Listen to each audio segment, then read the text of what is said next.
All right, I found this in the Library of Congress. One thing that stood out to me was it talked about public prisons and private prisons. But I want to jump you close in a clue here where it says that free citizens are often arrested, plunged into prison, and then sold for their jail fees as slaves for life. Now, did you know that you could be sold and become a slave based upon jail fees for life? Well, this document is really against that practice.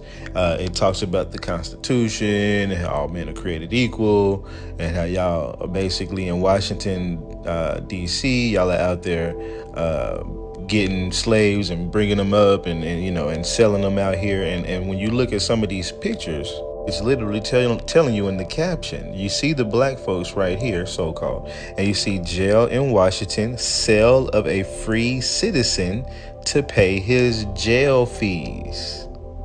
Not only that, but it talks about the practice of them selling those people who they just, trying to recoup their jail fees, selling them into slavery and then shipping them into other parts of the United States. And you got to think, when somebody buys them in a different part of the United States, are they going to want that person to remember or to know, especially if they bought them young, that they were a resident of Virginia before they came to Alabama or wherever they go? No, they'll probably tell them they were African. And we know that these people aren't African. It says this is a view of the Alexandria with a slave ship receiving her cargo of slaves. Well, this was done in the 1830s, and the importation of slaves from around the outside of the United States was banned in 1808. So these people had to be the intracontinental slaves that were being moved about, the black Indians that were being moved about, arrested for jail fees, petty crimes, and we're going to get into one, and then moved about the country and being sold elsewhere under the law. I'm going to attempt to read through this. The text is very small, but this one talks about the public prisons. Below is about the private prisons. But it says that in 1820, the Senate and House Representative of the United States of America Congress assembled empowered the corporation of the city of Washington to prescribe the terms and conditions upon which free Negroes and mulattoes may reside in the city.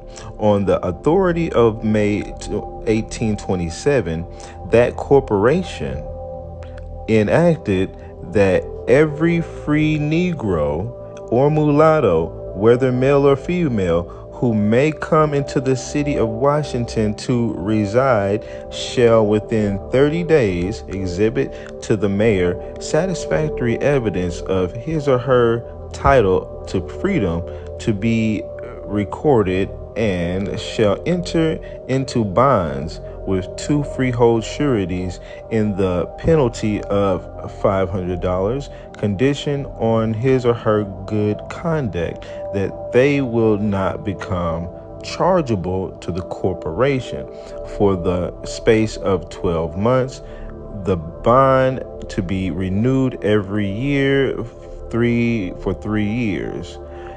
On failure of this, he or she must depart the city or become committed to the workhouse, not exceeding 12 months in any on imprisonment.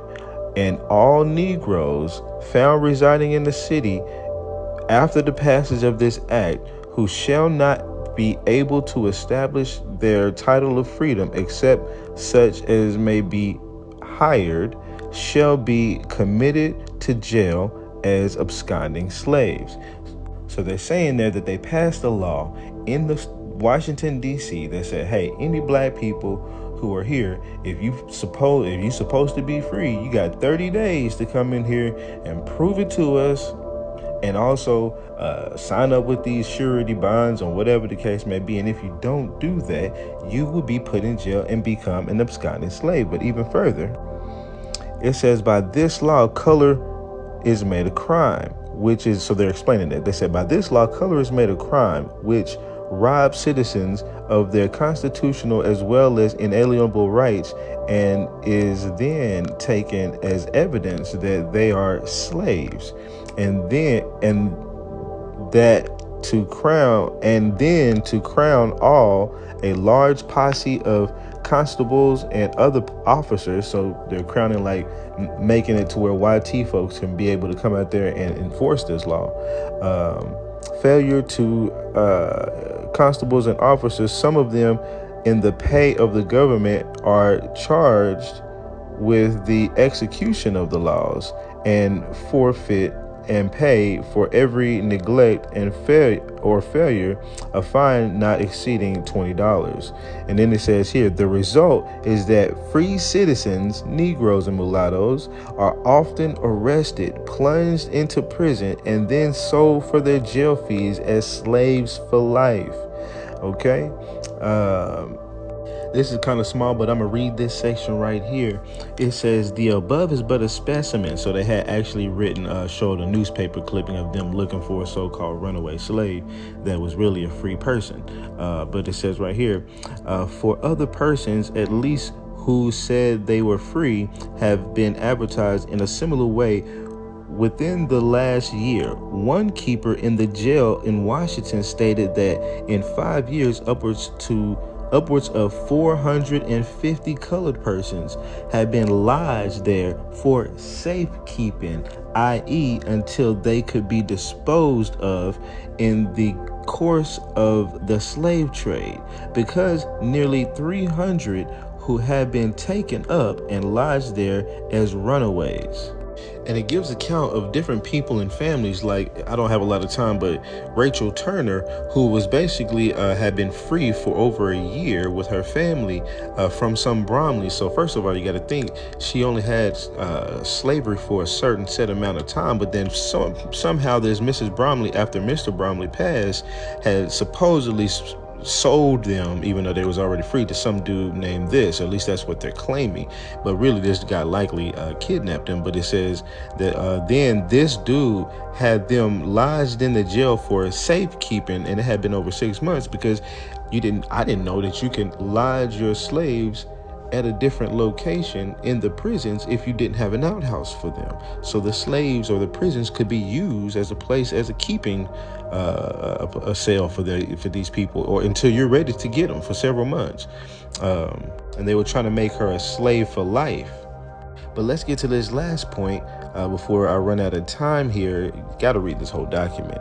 But it says this is where they're shipping people out. It says Franklin and Armfield alone shipped out to New Orleans from D.C., shipped to New Orleans in the year of 1834, according to their own statement, not less than 1,000 slaves. They own brigs, which are boats, certain types of ships of 160 to 200 tons, brethren, running regularly every 30 days during the trading season in New Orleans, and carrying about one slave to a ton. So the most they can fit in a slow, quick trip, intracontinental, you can pack a ship with up to 200 people, one person per ton. Okay, they didn't have them packed like sardines on a 60-day trip. Okay, now they had this boat pretty close to its capacity, but for a shorter trip, it's not that bad. But they were shipping people from DC to New Orleans. And do you think those people, when they got to New Orleans, if those people were younger, and when they came about of age, do you think they told them that they came from DC so they can try to think about going back there? Or would they tell them that they came from Africa? There's really a lot on this document, and you should go and read it, okay? Because you have to think, nobody told us that, and I've been thinking this for a while, they didn't have large prison complexes like they did back in the day. So I was like, I bet slavery was used as some kind of de facto way of being able to, not de facto, but in a way to be able to give prison sentences to people. Okay, if you unalive somebody, then maybe you need to be a slave for life. I can understand that. But then now you have to think about how that was used against us, like it is today, in order for petty things like fees, in order to make you a slave for life.